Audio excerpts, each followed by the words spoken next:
In today's video, I'm going to teach you how to integrate Square in Gohighlevel 2026, step by step. To get started, open Gohighlevel and make sure you're inside the correct sub-account where you want the payment integration to be added. This part matters because payment settings are usually managed at the location level, so it's a good idea to double check that you're in the right workspace before making any changes.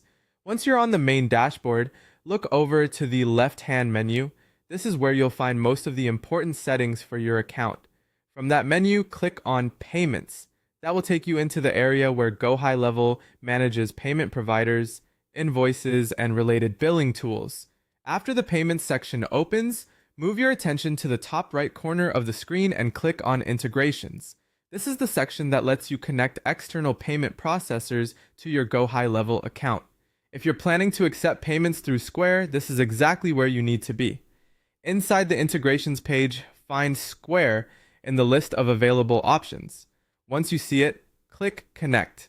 This will begin the setup process and take you to the Square connection screen. At this point, you'll need to decide which Square environment you want to integrate. You can choose Square Live mode if you're ready to process real customer payments. Or if you just want to test the setup first without handling actual transactions, choose Square Sandbox mode instead.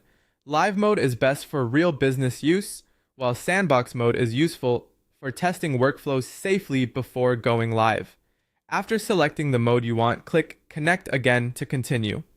Gohighlevel will then redirect you to Square so you can authorize the connection. Now sign in to your Square account using your own login credentials. Make sure you're signing into the correct Square account, especially if you manage more than one business or location. That helps prevent linking the wrong payment profile by mistake. Once you've signed in, review the connection prompt and click Continue. This gives Gohighlevel permission to connect with your Square account and complete the integration. After that, the connection should be established, and your Square account will be linked to Gohighlevel. From there, you can move on to using Square for payment collection inside your funnels, invoices, or other payment-related features available in your account. And that's it. You've successfully connected Square to Gohighlevel.